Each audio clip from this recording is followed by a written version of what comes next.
고린도 후서 1장입니다.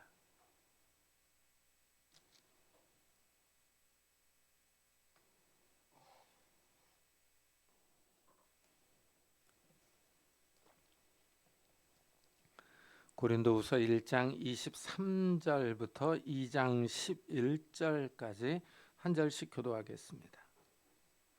고린도후서 1장 23절부터 2장 11절까지 한 절씩 교도하겠습니다. 내가 내 목숨을 걸고 하나님을 불러 증언하시게 하노니 내가 다시 고린도에 가지 아니한 것은 너희를 아끼려 함이라.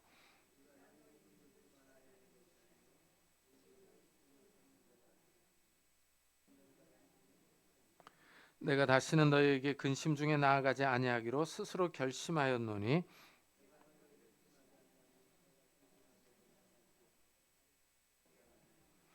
내가 이같이 쓴 것은 내가 갈 때에 마땅히 나를 기쁘게 할 자로부터 도리어 근심을 얻을까 염려하며 또 너희 모두에 대한 나의 기쁨이 너희 모두의 기쁨인 줄 확신함이로다.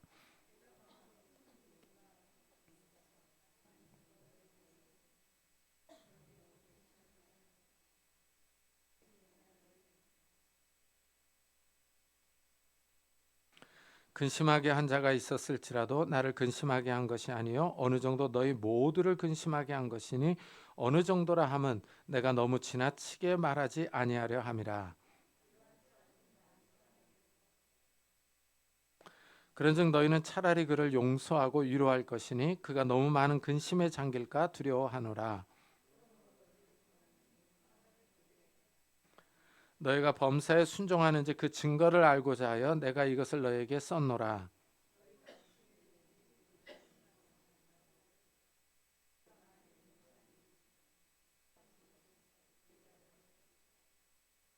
다 같이 이는 우리로 사탄에게 속지 않게 하려 함이라. 우리는 그 계책을 알지 못하는 바가 아니로다. 아멘. 바울이 고린도 교회를 2번 방문할 계획을 세웠다가 변경을 했습니다. 이것이 이제 문제가 되어서 말들이 많은 거예요. 이 바울이 앞에서는 예 해놓고 뒤에서는 아니요 한다라고 비난하는 겁니다. 이 말과 행동이 다른 이중적인 사람이라는 비난을 들었습니다. 그러자 이제 바울이 왜 고린도 교회를 방문하지 않았는지 여기에 대해서 자세하게 말하는 겁니다. 계획 변경에 대해서 자신을 변호하는 거예요. 내가 내 목숨을 걸고 하나님을 불러 증언하시게 하노니 내가 다시 고린도에 가지 아니한 것은 너희를 아끼려 함이라 합니다. 이 바울이 자신을 변호하는 데 최선을 다합니다. 고린도 교회 방문 계획을 변경한 일이 교회에 해가 되지 않을까 하는 염려가 있었기 때문입니다. 이 바울은 자신의 말이 사실이라는 것을 먼저 자신의 목숨을 걸고 있습니다. 이 말은 문자적으로 번역을 하면은 내 생명 위에 하나님을 증인으로 부른다, 하나님을 증인으로 요청한다 하는 뜻입니다. 이 바울의 말이 사실이라는 것을 하나님이 증명한다는 것입니다. 하나님은 참되신 분이죠. 진리의 하나님이십니다. 거짓이 없습니다. 바울은 자신의 말이 사실이라고 하나님을 증인으로 내세우는 거예요. 만일 바울의 말이 거짓이라면 하나님이 그를 용서하지 않을 겁니다. 거짓 맹세하는데 하나님을 증인으로 요청했기 때문이죠. 이래서 우리 성경은 내 목숨을 걸고 하고 번역을 한 겁니다. 바울은 그만큼 진실하게 말하고 있다는 뜻입니다. 앞에서는 예 해놓고 뒤에서는 아니요 하지 않는다는 것입니다. 그러면서 바울이 고린도에 가지 않은 이유는 고린도 교회 성도들을 아끼려고 했다 하고 말합니다. 이 바울이 고린도 교회 성도들을 아끼는 이유가 있습니다. 바울이 그들을 지배하고 통제하려고 하지 않기 때문입니다. 우리가 너희 믿음을 주관하려는 것이 아니요 오직 너희 기쁨을 돕는 자가 되려 함이니 이는 너희가 믿음에 섰음이라 하고 말합니다. 이 표현을 한번 잘 생각해 보십시오. 우리가 너희 믿음을 주관하려는 것이 아니요, 그러죠? 이 바울은 고린도 교회 성도들의 이 믿음을 주관하려고 하지 않습니다. 즉 지배하려고 통제하려고 하지 않는다는 것입니다. 이 점에 좀 주목을 해야 됩니다. 우리가 신앙생활을 하다 보면은 자꾸 내 신앙생활을 통제하려고 하는 사람들이 있어요.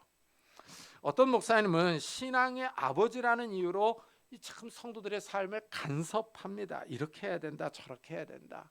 아주 구체적인 이야기를 합니다. 그러면서 결혼에 대해서, 취직에 대해서도 이렇게 해라, 저렇게 하라고 말합니다. 어떤 대학생 선교 단체는 리더가 지정해 주는 사람들끼리 결혼해야 됩니다. 신앙이라는 이름으로 이 다른 사람의 삶을 통제하고 지배하는 것이죠. 이런 신앙생활은 잘못된 겁니다.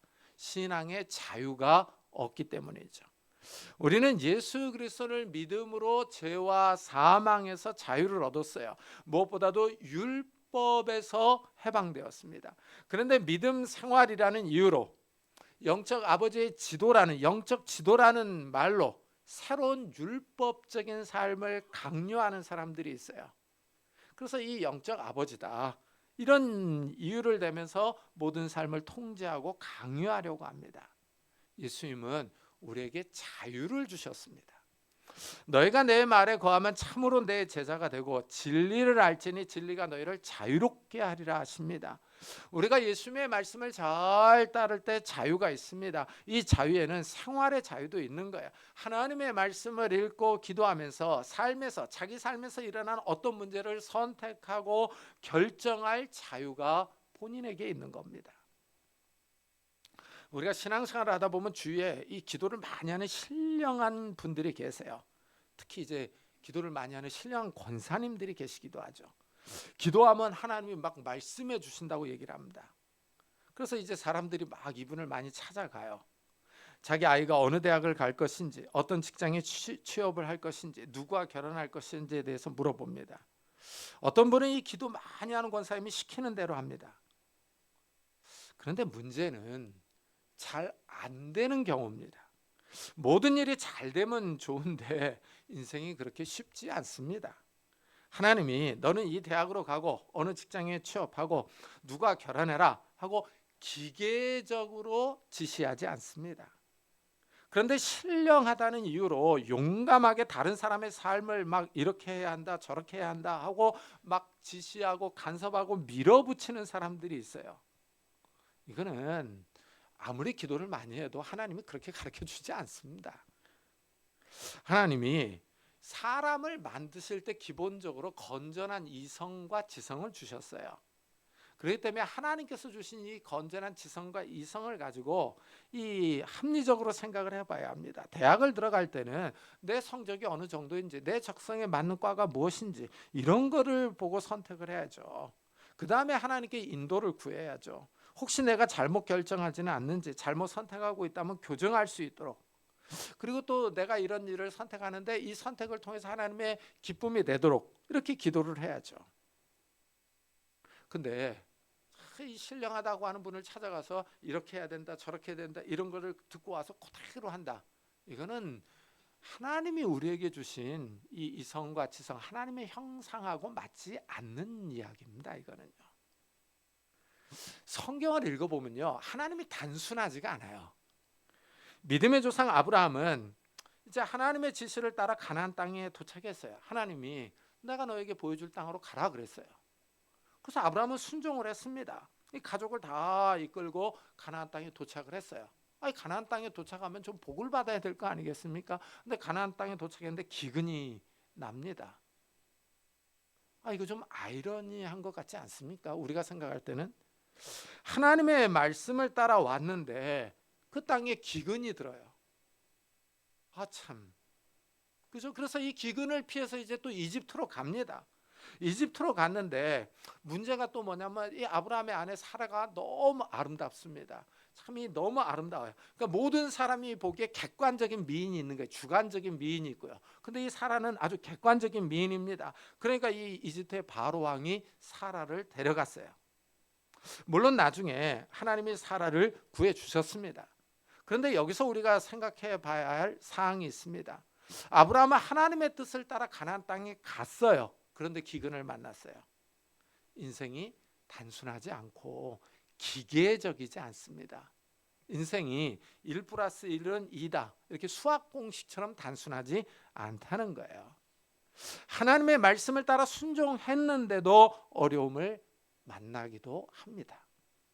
오늘 말씀의 바울을 한번 또 잘 생각을 해보세요. 사도 바울이 아시아와 유럽 지역에 그렇게 고생을 하면서 복음을 전하고 다니고 교회를 세웠어요. 이러면은 우리가 생각할 때는 이 사도 바울이 가는 길이 좀 형통해야 될 것 같습니다. 그렇지 않습니까? 이렇게 순종하며 이 복음을 따라 살아가는데 좀 바울이 개인적으로도 좀 평안해야 될 것 같고 형통해야 될 것 같습니다. 그런데 바울의 삶은 반대입니다. 읽어보면 고난이 가득합니다.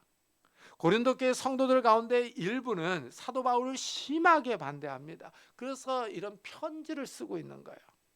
참 이것을 보면요, 신앙생활이 단순하지 않습니다.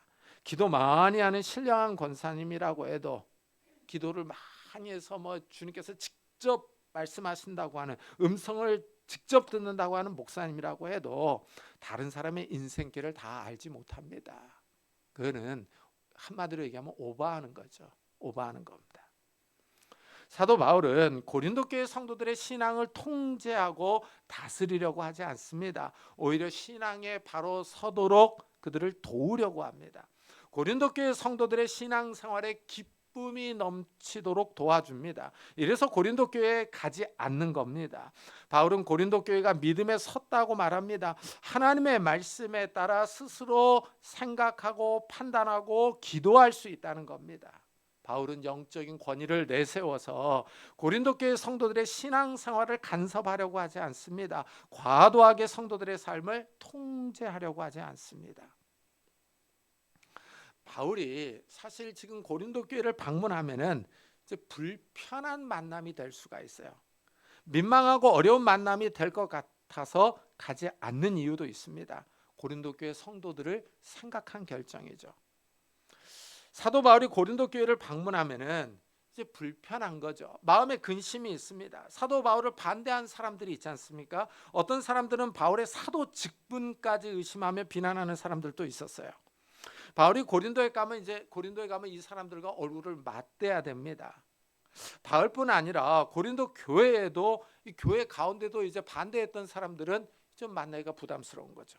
이래서 바울은 내가 다시는 너희에게 근심 중에 나아가지 않기로 스스로 결심하였노니 하고 말하는 거예요. 고린도 교회 성도들을 다시 만나는 일에 기쁨이 있어야 되는데 근심이 있습니다. 바울이 고린도 교회를 개척해서 세웠어요. 이 창립자 목사가 고린도 교회를 방문하는데 기쁨은 없고 근심이 있습니다. 그렇다면 이건 뭔가 잘못된 만남 아닙니까? 바울에게만 근심이 있는 것은 아닙니다. 바울을 비난한 사람들에게도 바울이 온다는 사실이 달갑지 않죠. 내가 너희를 근심하게 한다면 내가 근심하게 한 자밖에 나를 기쁘게 할 자가 누구냐 하고 묻습니다. 사실 바울이 고린도 교회에 방문하면 그 지역에 안 믿는 사람들이 바울을 환영해 주는 것은 아닙니다. 고린도 교회 성도들이 바울을 반갑게 맞아주어야 합니다. 그런데 성도들 가운데 바울을 반대하는 사람이 있습니다. 이들도 바울을 만나는 것이 반갑지 않고 근심이 됩니다. 이 사람들이 근심하면은 아무래도 교회 공동체 전체에 영향을 미칩니다. 이래서 바울의 방문이 고린도 교회 성도들을 근심하게 할 수 있다는 거예요. 성도들이 바울을 반갑게 환영해 주어야 하는데 오히려 근심하며 맞을 수 있다는 겁니다. 이 바울에게 이것도 근심거리죠. 이 성도들이 바울의 방문을 기뻐해야 되는데 근심으로 맞이할 수 있기 때문입니다. 이래서 바울이 이 편지를 쓴 목적을 얘기를 하는 거예요. 내가 이같이 쓴 것은 내가 갈 때에 마땅히 나를 기쁘게 할 자로부터 도리어 근심을 얻을까 염려하며 또 너희 모두에 대한 나의 기쁨이 너희 모두의 기쁨인 줄 확신함이로다 합니다. 고린도 교회가 바울을 기쁨으로 맞이하지 못하고 근심으로 맞이한다면 교회에 유익이 없습니다. 바울이 이 점을 깊이 생각하는 거예요. 이래서 바울이 방문 계획을 변경하는 겁니다. 바울이 기쁨으로 나아가야 성도들도 기쁨으로 맞이할 수 있습니다. 그런데 서로 근심하면서 만난다면 어색하고 불편합니다. 바울이 생각이 많은 거예요. 바울이 생각이 깊습니다. 그만큼 고린도 교회 성도들을 사랑한다는 의미입니다. 이래서 내가 마음에 큰 눌림과 걱정이 있어 많은 눈물로 너에게 썼노니 이는 너희로 근심하게 하려 한 것이 아니요 오직 내가 너희를 향하여 넘치는 사랑이 있음을 너희로 알게 하려 함이라 하고 말합니다. 이 바울이 고린도 교회 성도들을 얼마나 많이 생각하고 있는지를 여기서 알 수가 있어요. 자기를 반대하고 비난하는 사람들을 사랑하는 것은 쉽지 않습니다. 일단 우리는 이 속이 좁잖아요. 이 밴댕이 속같이 좁아서 나를 욕하고 비난하는 사람을 용서하고 품는 일은 아주 어렵습니다. 이 특히 비난이 여러 사람 앞에서 공식적으로 이루어졌다면 더더욱 용서하기가 어렵죠. 그런데 바울은 이들을 향하여 마음을 넓히고 있는 거예요. 마음을 넓히며 사랑하려고 합니다. 바울은 고린도 교회 성도들과 화해하고 교제를 잘 회복하고 싶습니다. 이래서 고린도 교회 성도들을 향한 자신의 마음과 태도를 말하고 있는 거예요. 마음의 고통과 근심이 있습니다. 현재 상황을 생각할 때 괴로움이 있는 거예요. 교회 분쟁이 일어나고 자신을 비난하고 반대하는 사람들이 있기 때문이죠. 이러니까 이제 마음에 화도 나고 신경질도 납니다. 안타깝고 어려운 상황이죠. 바울은 이전 편지와 이 편지를 쓸 때 걱정과 근심이 있습니다. 더 나아가 많은 눈물이 있습니다. 이 안타까운 상황에 눈물이 흐르는 거죠. 바울이 이렇게 눈물을 흘리는 이유는 고린도 교회 성도들을 향한 사랑이 넘치기 때문입니다. 생각만 해도 눈물이 나고 기도가 저절로 나옵니다. 의무적으로 사랑하는 것이 아니라 고린도 교회를 향한 사랑이 차고 넘치는 거예요. 주님께서 핏값으로 세우신 교회입니다. 주님께서 십자가에서 모진 고통을 당하심으로 세운 교회입니다. 바울은 주님을 사랑합니다. 예수님은 교회를 박해하고 비난했던 자신을 용서해 주시고 다메섹에서 이방인의 사도로 부르셨어요. 바울을 향한 하나님의 은혜가 큽니다. 예수님은 바울의 비난과 반대를 용서하시고 품어주셨어요. 이 하나님의 사랑이 야생마처럼 날뛰는 바울을 품었습니다. 주님은 교회를 향하여 적대감을 드러내던 바울을 이방인의 사도로 하나님의 종으로 부르셨습니다. 바울은 하나님의 넘치는 사랑을 경험했습니다. 이제 바울도 이런 예수님의 마음으로 넘치는 사랑으로 고린도 교회 성도들을 대하는 거예요. 바울이 이들을 생각하고 기도할 때 마음에 눌림과 근심이 있지만 눈물로 기도하는 겁니다. 고린도 교회 성도들 가운데 일부가 바울을 비난하며 반대합니다. 이 일로 교회 전체가 근심합니다. 교회 공동체가 고통을 받아요. 당연히 이 일부 사람들을 반대하는 사람들도 나옵니다. 이래서 교회에 분열이 생겼어요. 고린도 교회 대다수의 성도는 이 사람들을 반대합니다. 바울을 비난하던 자들도 교회 공동체의 처벌을 받았습니다. 이래서 바울도 이러한 사람은 많은 사람에게서 벌 받는 것이 마땅하도다 하고 말합니다. 하지만 또 비난을 받고 벌을 받은 성도들이 교회 공동체에서 떨어져 나가면 곤란합니다. 이래서 바울은 이제 됐으니 이들을 용서하라 하고 권면합니다. 바울을 비난하고 반대했지만 그들 역시 교회 공동체의 일원이기 때문이죠. 그런즉 너희는 차라리 그를 용서하고 위로할 것이니 그가 너무 많은 근심에 잠길까 두려워하노라 하고 말합니다. 이 교회에서 징계하는 이유는 신앙을 똑바로 세우려는 의도이지 그 사람을 잘라내려는 것은 아닙니다. 이래서 바울은 그 사람들을 용서하고 위로하라고 합니다. 너무 많은 근심에 잠기지 않도록 하라고 권면합니다. 사도 바울 당시에는 교회가 많지 않았어요. 이 고린도 교회가 있었는데 이 가정에서 예배를 드렸습니다. 그러니까 이제 가정은 한계가 있죠. 이게 사람들이 모일 수 있는 그 인원의 한계가 있습니다. 이 고린도 교회가 차고 넘치면은 다른 가정에서 예배를 드렸어요. 그러니까 몇 개 안 됩니다, 공동체가. 근데 이제 징계를 받았어요. 이러면은 다 알죠. 그 공동체가 다 압니다. 다른 교회로 갈 수가 없죠. 그런데 현대는 이제 또 사정이 다르죠. 특히 우리나라는 교회가 정말 많죠. 이래서 이제 문제가 생기면은 교단들은 이제 쉽게 이게 갈라서기도 합니다. 어떤 교회는 이제 문제가 생기면 그냥 교단을 탈퇴해 버리기도 합니다. 또 어떤 교회에서는 이제 성도가 문제가 생기면 그냥 아무 소리 없이 교회를 옮기기도 하죠. 학교에서 아이들이 어떤 아이를 왕따 시킵니다. 이러면 그 친구는 학교 다니기가 어렵습니다. 이와 유사하게 교회 공동체가 문제를 일으키는 성도를 징계했습니다. 충분한 징계가 이루어졌으면 이제 서로 용서하고 사랑해야 합니다. 그래야 다시 교회가 화합하고 평안할 수 있습니다. 계속 그 성도를 비난하고 공격한다면 그 성도는 공동체에 붙어 있을 수가 없습니다. 바울은 넘치는 사랑으로 이 용서하고 사랑하라고 권면하는 거예요. 그러면서 고린도 교회 성도들에게 순종하라고 합니다. 너희가 범사에 순종하는지 그 증거를 알고자 하여 내가 이것을 너에게 썼노라 합니다. 그러니까 이게 분열이 생겨서 서로 싸웠으니, 그죠? 이 순종하려면, 이 바울의 말에, 이 서로 용서하고 사랑하라라는 말에 순종하려면은 일단 마음의 불편한 감정들을 없애야겠죠. 일단은 보면은 조금 뭐가 끌어오르는데, 미움의 감정들, 짜증 나는 것들, 성질 나는 것들, 이런 감정들이 올라오는데 이런 것들을 이겨내야 되죠. 그러니까 사랑하고 용서하려면은요, 이런 마음들을 이겨야 돼요. 이런 마음들을 절제하고 다스리고 이것을 씻어내야 됩니다. 참 이런 게 사랑의 수고죠. 이런 것들이 자기 마음을 갖다가 정리하는 그런 사랑의 수고입니다. 그러면서 먼저 다가가고 먼저 인사하고 얘기를 해야 되죠.